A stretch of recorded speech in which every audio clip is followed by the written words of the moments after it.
Good morning student. बेटा आज हम तीसरा वाक्य पढ़ेंगे। इस वाक्य में कवित्री ललधद बताती है कि व्यक्ति अपने आप को, अपने आंतरिक मन को अभिव्यक्त नहीं कर पाता है और ना ही उसमें वह झांक कर देख पाता है। इसके अलावा वह यह भी बताती है कि मनुष्य सांसारिक मोह माया में फंसकर सद्कर्मों के मार्ग पर नहीं चलता है, इसी दुनियादारी में उलझकर रह जाता है और जब ईश्वर के पास जाता है तो उसके पास सद्कर्म नहीं होते हैं, जिसका उसे पछतावा होता है। अब देखो, आई सीधी राह से गई न सीधी राह। आई सीधी राह से का मतलब है कि जब व्यक्ति इस संसार में आता है, जब इस संसार में उसका जन्म होता है तो उसके मन में भी किसी भी प्रकार का छल कपट, द्वेष, लालच, घृणा, मोह कुछ भी उसके जीवन में नहीं होता है। गई न सीधी राह। और जब उस व्यक्ति की मृत्यु होती है, वह इस संसार से विदा होता है, तो उसका मन अनेक सामाजिक बुराइयों से लिप्त हो जाता है। अनेक सामाजिक बुराइयां उसके मन में व्याप्त हो जाती हैं। सुषुम सेतु पर खड़ी थी, बीत गया दिन आहा। सुषुम सेतु, सुषुम्ना नाड़ी होती है हठ योग साधना में।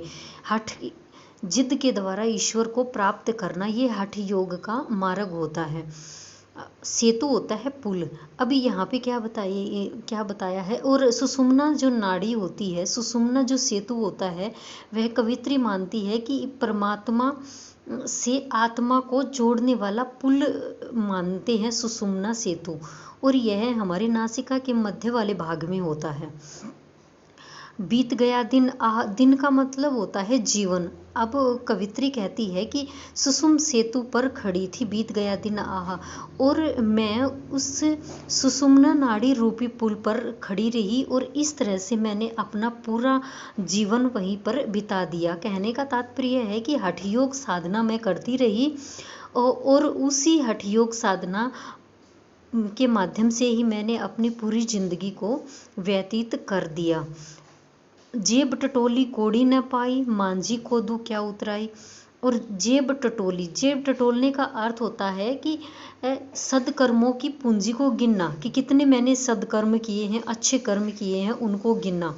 कोड़ी न पाई, कोड़ी हमारी प्राचीन भारतीय मुद्राओं में से एक ये कोड़ी होती है। 3 फुटी कोड़ियों से एक कोड़ी बनती है और 10 कोड़ियों से एक दमड़ी बनती है, और दमड़ियों की संख्या इसमें बताई गई है 1 रुपये में।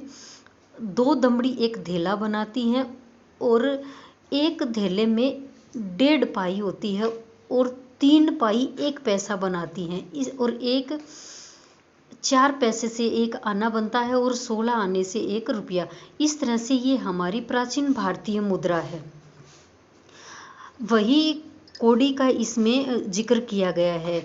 कोड़ी का मतलब यहाँ पैसे के अर्थ में आप ले सकते हैं कि जब, क्योंकि ईश्वर है वो संसार रूपी सागर से पार उतारने वाला है, भवसागर से पार उतारने वाला है, और कवित्री उसी भवसागर को पार करना चाहती है। और जब भी हम किसी भी सागर को पार करते हैं तो हम मांझी को, या जो हमें सागर पार करवाता है, तो उसे हम बहनताने के रूप में कुछ पैसे देते हैं।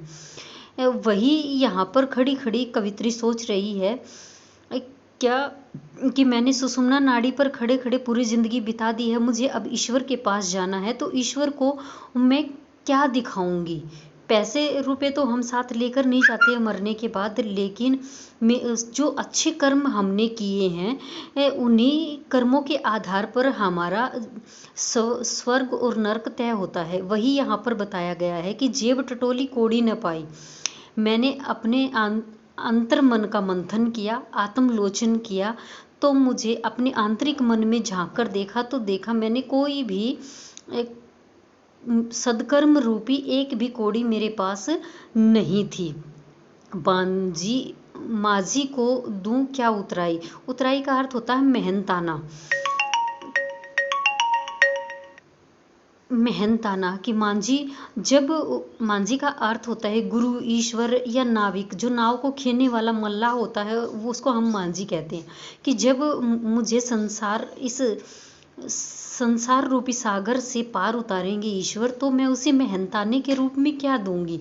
इस तरह से वो अपने मन में यह प्रश्न करती है, क्योंकि उसने पूरी जिंदगी बिता दी, उसने कोई भी अच्छा कार्य नहीं किया जो वह ईश्वर को बता पाती।